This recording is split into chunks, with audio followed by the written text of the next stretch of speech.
Dear students, with reference to the Sangam age, I have taught you literary sources, archaeological sources, and I have also discussed in my previous video uh, about three kingdoms: Chera kingdom, Chola, and Pandyan, and local chieftains also I have discussed, and they had enormous role in the political domain, social domain, cultural domain in Sangam. Today I would like to teach you the Sangam society or social classes. And here today I'll teach Sangam society, and I'll compare with Vedic civilization also, Vedic society also. So, dear students, when I have taught you Vedic civilization, I have taught that class division, and there were four castes: Brahman, Kshatri, Vaisya, Sudra. In early Vedic period, there was no any caste system, but in later Vedic period, our last phase of early Vedic period, 10th Mandal, we have got Purush Sukta. In that it is mentioned that Brahman, Kshatri, Vaisya, Sudra, means class division was there in four classes. But in Sangam society was divided in two categories. First one high born and second one low born. But we have got information from Tolka PM that society had four classes. So first one, Brahman. Brahmans were very respected. Second one, king or Chhatri, we can say king only, right? Not Chhatri. First one, Brahman. Second one, king. Third one, traders. And fourth one, Bellar. Going to teach this one line by line. After that you'll understand. The Sangam literature speaks of the many tribes and also refers to the traditional caste. This means that the caste division and tribal arrangement existed side by side. However, the satisfaction in Tamil Sangam society was primarily based upon the distinction between high born and low born, differentiating the Brahmanas and their patrons from the common men. Through the beginning of the caste system can be made out as a implied within the socio-nexus of the Brahman household. The larger society remained casteless. But Tolka PM given information, going to teach you. Tolka PM has mentioned four castes, namely Brahmins, king, traders, and farmers. Ignoring most of the other name of the peoples, these references the Tolka PM obviously shown influence of the Sanskritic social ideals in the Sangam period. The idea of the ritual population was present, and some group had their own hamlets, means rules and regulation tradition. The Brahmins during the Sangam age were respected and learned community. They performed their caste duties, okay, very systematically, very seriously. They served the king occasionally as a judicial officers and always as a priest and astrologers.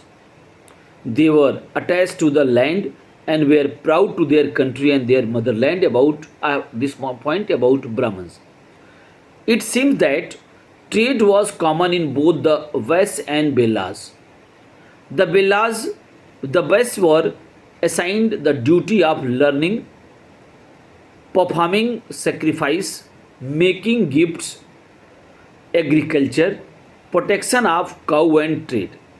It appears that learning other than Vedas, making gifts, agriculture, trade, and worship were the prescribed functions of Velas. So the two communities were known by the profession in which they are engaged for the time being. The most relevant socio-economic aspects of anthropologists in their concept of the Tinai, according to which the Tamil land consisted of five Tinai, are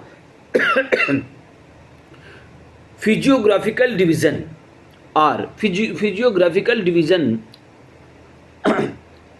or Kurinji, and there are five division. We can see five types society existed in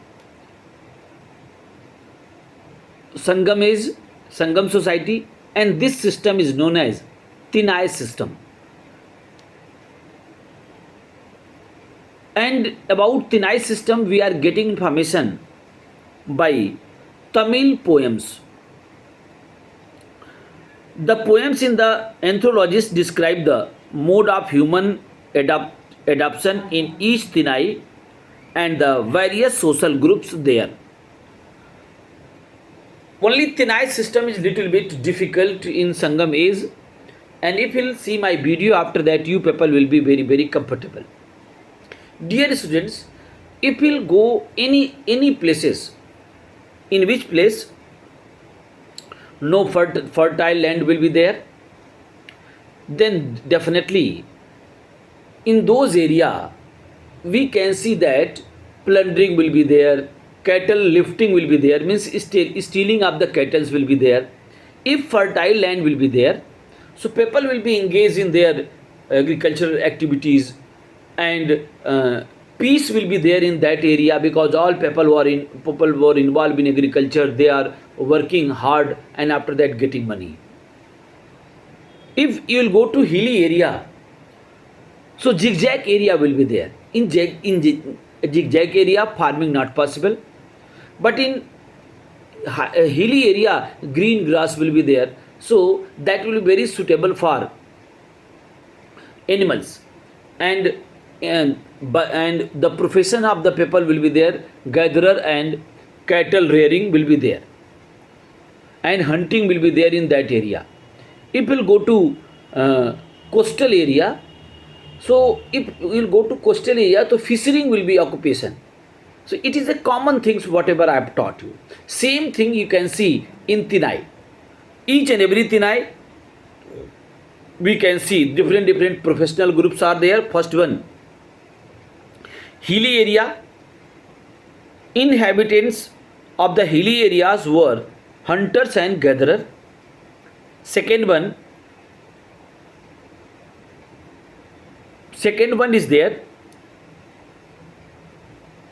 patched zone, inhabited by plunder and cattle lifting, means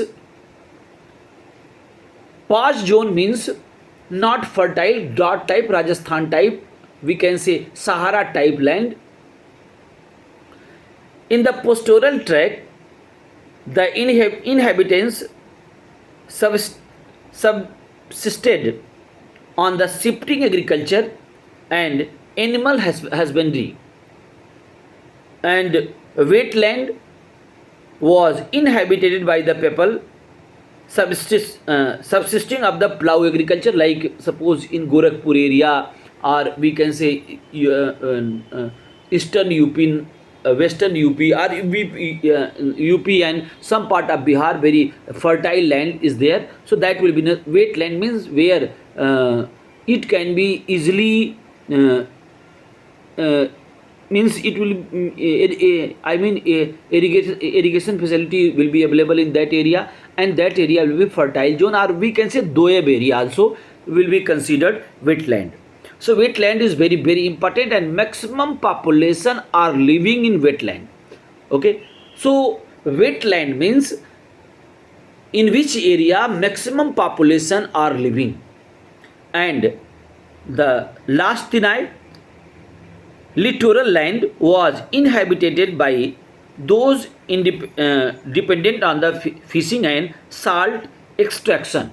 Salt extraction, you know how salt will be made. So there are 5 Tinai.